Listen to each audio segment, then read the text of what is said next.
Hey everybody. Time to start thinking about the things that we need to do, maybe to prepare for. I know that the trip is, what did I calculate it as? 100 and some days away. But there are things that you need to think about ahead of time that you might want to have some time to prepare for. And there's other things that, they're just kind of, oh gee whiz, I hadn't thought of that. But I'm going to throw some things out to you. You can use what you want to use. These are the things that have made a big difference for us, or that I always try to stay on top of for when we go to Akumal. I've made some notes so I don't forget anything. First and foremost, to know about Akumal, and those of you that have been there already know this, but it is a giant sea turtle preserve, which means that giant sea turtles, that's their home. That's where they hatched out as little baby hatchlings, and then they return to that same beach where they hatched year after year after year once they're old enough to start having their own, lay their own eggs. And then those same hatchlings, when they hatch out, will also return to that same beach. Now, the population for a while was dangerously low. And so the government of Mexico, and particularly in the state of Quintana Roo, which is where Akumal is located, is Quintana Roo, they implemented measures to protect the turtles, to preserve their habitat, and to try to encourage them to keep coming back, and to encourage the safety of the hatchlings so that we can increase the population, which has been very successful. But that does impact when you stay there, when you snorkel. It will impact your trip to one degree or another, depending on the time of year that you're there. One of the biggest things that you need to prepare for is that if you're thinking of walking the beach at night, you need to have a very special kind of light. We invested some time ago in lights, in turtle lights, I guess for lack of a better word. They have a red light. Any white light at all, yellow light, blue light, is going to be a problem, because for the mother turtles, they get confused, disoriented, and they can be scared off. And if a mother turtle is coming up on the beach to lay her eggs, she has a very limited time in which to do this. And so if she comes up and something scares her away, and that would include people walking on the beach at night, but if something scares her away, she will go back out to sea, and she'll try again maybe 1 or 2 times, and then she just will dump her eggs in the ocean, and they're done. So when you walk the beach at night, you want to be prepared with a light that won't scare her, won't distract her, and that's red. That's in a spectrum that I don't think they even can see it. And that goes for the hatchlings too. You may stumble on a nest of hatchlings that has hatched out, and they're trying to make their way out to the ocean. And if you have a white or a yellow light, if you have anything other than red, it's going to distract them, because baby turtles are, they innately follow the moon light to help them to find the ocean. If there's no moonlight, then they just go by sound and vibration. But the light also helps them, and they will go towards that light. So if you've got a white light, you're going to confuse them. They're going to get all turned around and go the wrong way, and they might get picked up by a predator because they're lost.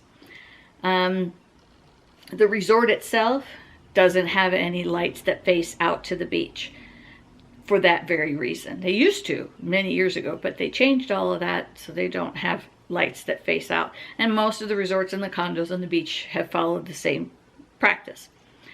And so when you're walking the beach at night, you need to be prepared with a red light.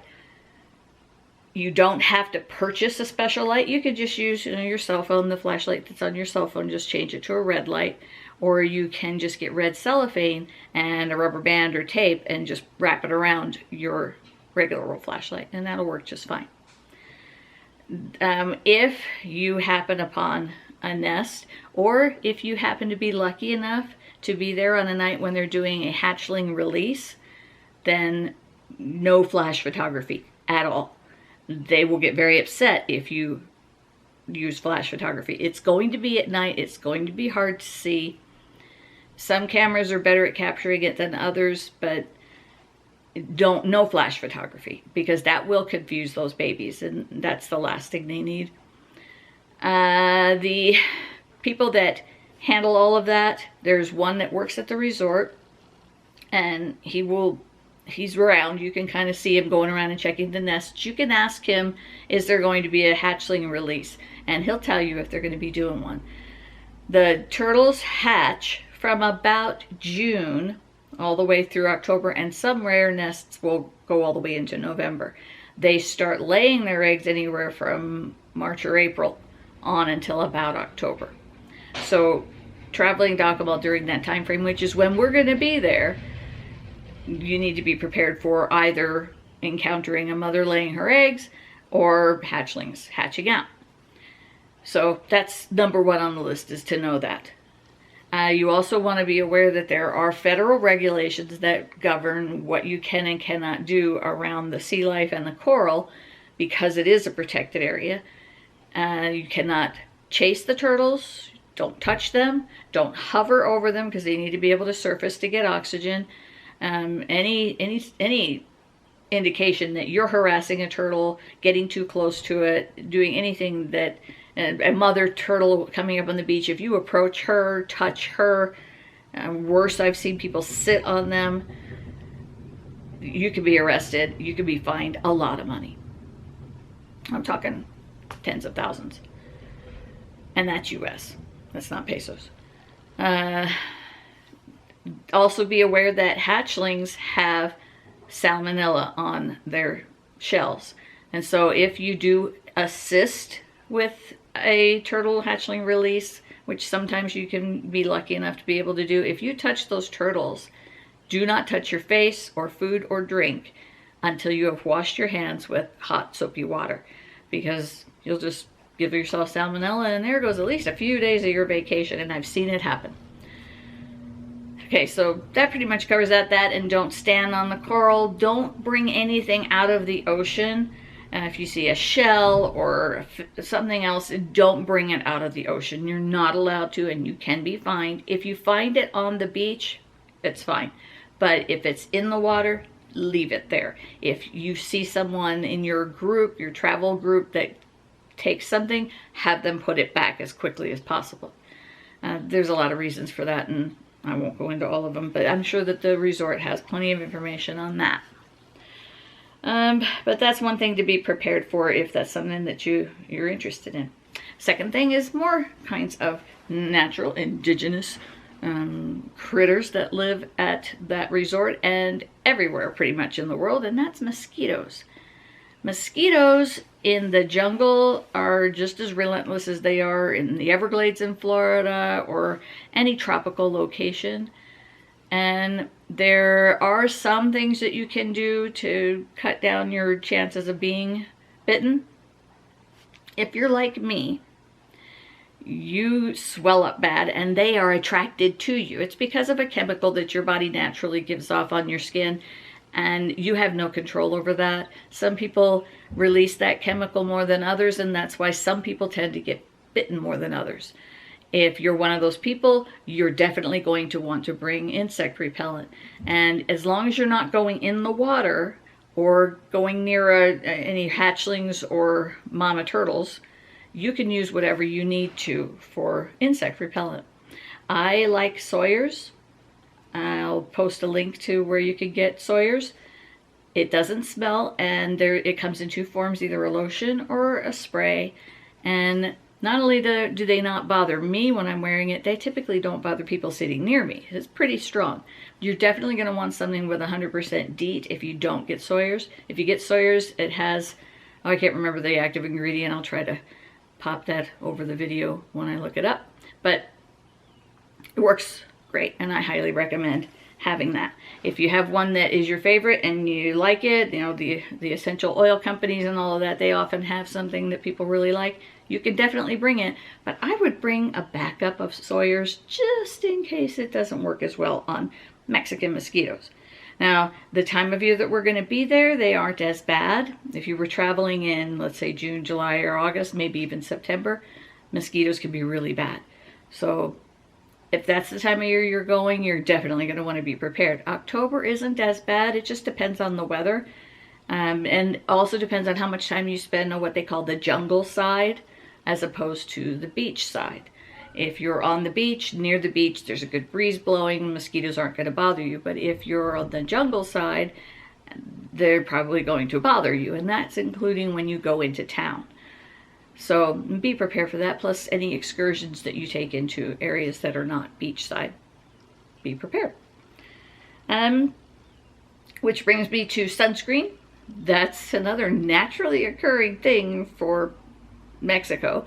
They are much closer to the sun than we are here in Utah, and probably other places all around the United States. Mexico is much closer, so the sun is a lot hotter and you will burn faster. So even though you think, oh, I usually don't get that bad of a sunburn, I'm not worried about it, that doesn't mean you won't get one there. And you can always tell the people that are maybe on their first day or two of their vacation, because typically they are bright red because they did not prepare for the amount of sun. Plus they're spending time in the water, which attracts the sunlight even more.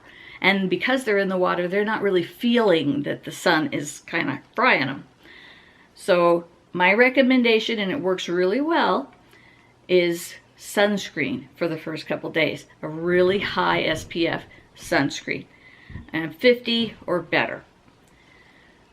45 would work, but I would stick with 50 or better. And you're going to want to get a reef safe sunscreen. I'm going to also pop a few pictures of different brands of sunscreen that are reef safe. But in order to go into the water, to be respectful of the habitat, you need reef safe sunscreen. You're probably going to want to bring tanning lotion, tanning oil for once you've kind of acclimated to it, depending on how long you're going to be there. The longer you're there, the easier it'll be for you to go without sunscreen. You'll want to still bring it with you down to the beach for those times when the sun is particularly hot and you just want that extra protection. And then there's another thing that we always prepare for. We didn't the first few trips that we made to Mexico, and anytime that you're traveling a long distance, and particularly when you're, I don't know if it's so much the altitude change or if it's the climate change. I don't know. Maybe it's just the stress of the trip. I don't know. But we always, now that we learned our lesson, take a stool softener. You're going to want to take it the night you get there, the next morning, and possibly that next night, just to keep from having constipation, because that's pretty common when you're first there the first couple days. It's not at all unusual to get constipated. Bringing some stool softener is better than having to go hunt it down. Now, the resort does have a really good little store. It's like a gift shop, but they also have medicines and toothbrushes and deodorants and all that kind of stuff. But they're not cheap because it's a resort.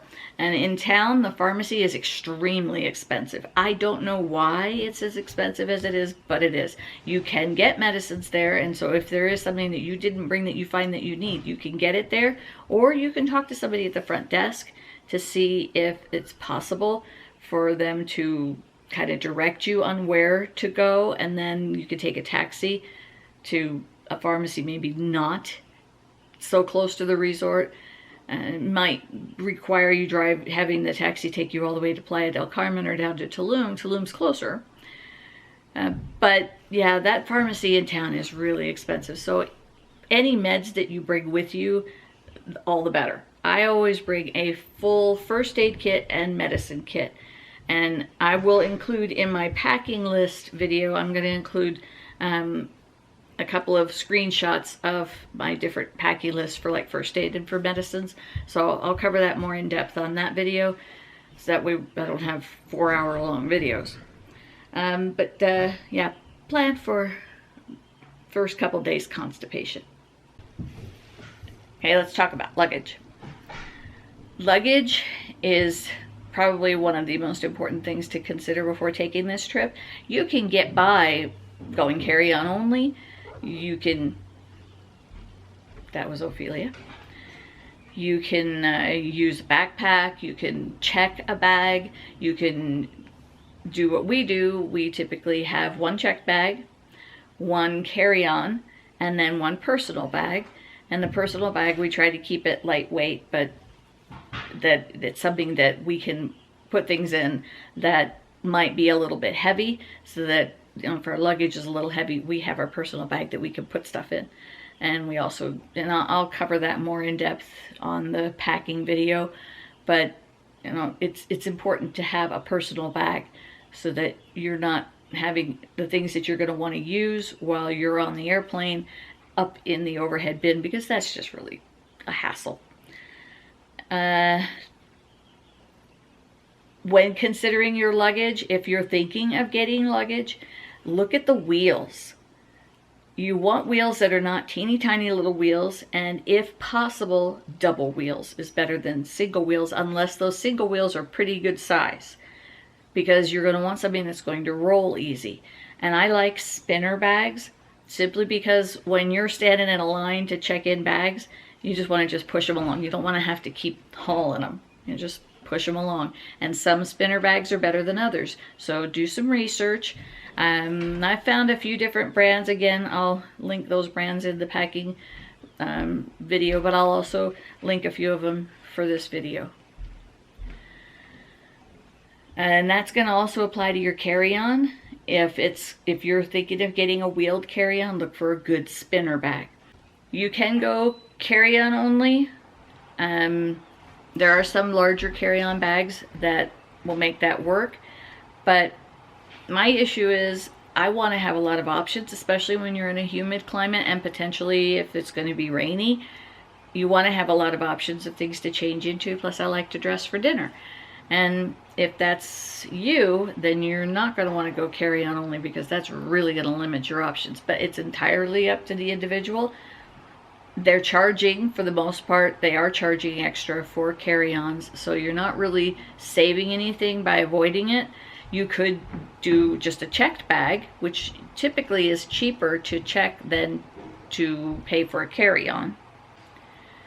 And then just use your personal bag, which is typically free. But definitely look on what the airline, and if you're flying more than one airline, check on all airlines that you're flying, all of their requirements and restrictions when it comes to luggage. And if your particular booking, your ticket, if you're basic economy, economy plus, business class, whatever they're calling your particular ticket, look and see what the restrictions are for that ticket. It could also mean that you're going to have to pay a premium price to check your bags. And if you're going to go and try and only pay for one bag, then do the checked bag, don't do the carry-on. But I'll get into that in the other video. And the other thing to prepare for right now is your passport. If you don't have your passport, get it now. Immediately get it now, because you're going to want time for processing. And as of last year, we got passports for 2 of our kids, and we weren't sure that they were going to come in time, and they barely came in time. We ended up not bringing the kids, but if we had paid for their airfare and their hotel and planned on bringing them, it really was close, and it was coming down to the wire, and we would have been really stressing it. So get your passport now if you don't have it. I'm going to talk more about tipping, things like that, in another video. For now, these are the things you need to think about in advance. You're going to want to think about your wardrobe. Start collecting the pieces of what you want to wear while you're there. You're basically going to live in a swimsuit and shorts most of the time, most of the day. The gourmet restaurant does require that men have a collared shirt, closed-toed shoes, and slacks. Now, I've seen men in there without one or all, and I don't know that they would send you away, but they might. And nobody wants to have that experience of, you know, getting up there and having to be told, no, you can't come in because you're not dressed right. So men need to prepare with those 3 things. If it's a nice shirt, it doesn't have to be collared, but you do need to wear closed-toed shoes and slacks. But you're going to not want to have them be heavy and sweaty. So give that some consideration. And they don't have to be dress shoes. Just prepare for that. With women, they don't care. You can go in there in flip-flops. But, you know, if your husband's dressed nice, you might want to think about something a little nicer.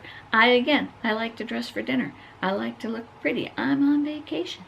So I prepare more for things like that. I also like to have different options while I'm there and not have to always think about, well, am I going to need to do laundry? Yes, there is a washer and dryer there, but sometimes it's broken. Sometimes it's busy. So you can't always be certain you're going to be able to do laundry while you're there.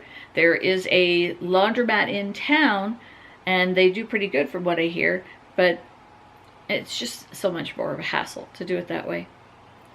If you're going to be doing excursions like going to ruins, things like that, you're going to want to bring good walking shoes. And if you combine them with your travel outfit, then that saves you having to pack special shoes. But definitely consider footwear for the type of excursions you're going to want to go on. If there's going to be walking in areas where there's ruins, you're not going to want to be doing that in flip-flops. If you're concerned that you don't speak Spanish or you don't speak very much Spanish, don't worry about it. Pretty much everybody there speaks English.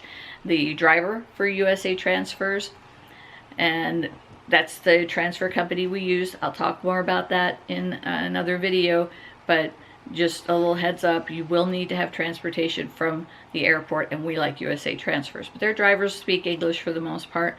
Everybody at the resort pretty much speaks English, or they're trying to learn it.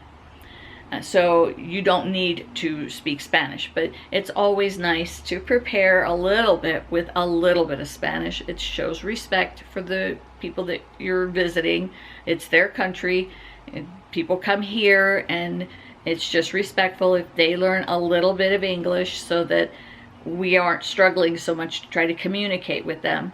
So, you know, do the same. Learn some of the basic courtesies. Hello, goodbye, please, thank you. How much is that? Things like that. Just basics. You don't have to get crazy, but you can. You have time to learn a decent amount of tourist level Spanish. But we'll talk about more specifics in another video. I just wanted to cover some of the highlights for specifically traveling to Akumal, what to prepare for. If all you bring with you is shorts, t-shirts, flip-flops, and a swimsuit, you are good to go for the entire trip. If you never planned to leave the resort, you're just going to stay at the resort the whole time, you won't end up spending another dime. But any of the extras that you want to do, you're going to want to prepare for. If you're thinking that you want to do something special, something romantic while you're there, the resort has a really good photographer. They actually have a few, and you can make contact with them at the resort. You don't have to plan this in advance. You can do this last minute. Don't even have to think about it now. But it's a photo shoot. They're going to take you around the different places on the resort.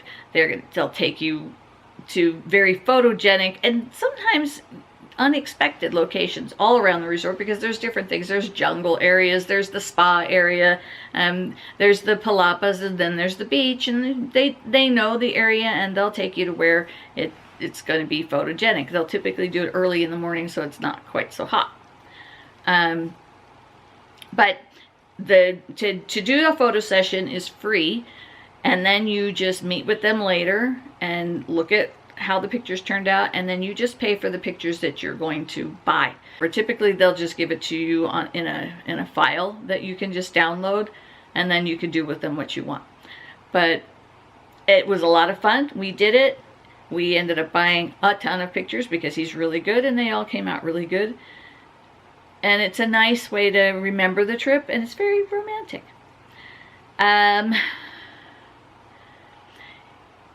Anything that you need, remember it's not a third world country. Yeah, you may have to go off the resort. You may have to go into Tulum or Playa del Carmen to buy it, but you can buy clothing, shoes, swimsuits, snorkel gear, all that kind of stuff. Again, I'm going to cover a lot of these more specific things in a different video. I just kind of wanted to hit the highlights. Oh, and one last thing, in preparing to go to Akumal is you're going to want to have pesos. And I'm going to pop a screenshot of the breakdown of how we do what we plan to bring with us, and you can do it however you want to do it, but ours, we break it down by the tips that we're going to pay, and then just an amount for non-essentials. You can get more pesos at the resort, but it's very difficult a lot of times to get the smaller bills that you're going to want to tip with, so I recommend that you focus on getting the smaller bills so that you have enough of those to tip, and you can get them at a bank. Just contact your bank, or maybe Wells Fargo or Zions Bank, and just order it ahead of time. You're not going to have much luck if you try to get it at the last minute, so consider getting that maybe in August or September. Get it ordered so that it's in time. Any questions, pop them in the comments or shoot me a message. I'm happy to answer questions. There's plenty more that I'll cover in other videos. I just kind of wanted to hit the highlights on this one. I'll let y'all know when the next video is going to be coming up and what its topic is going to be.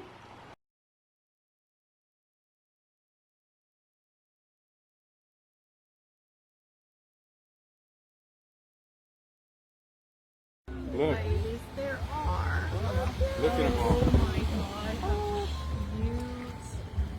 Oh my gosh, that's awesome. Yeah, take a picture and send them to me.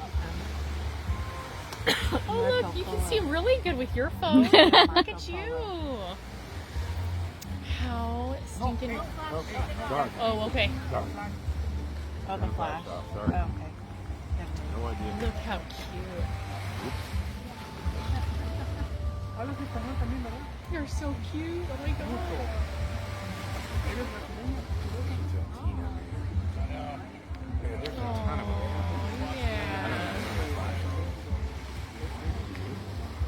Oh, gee, she walked right through them.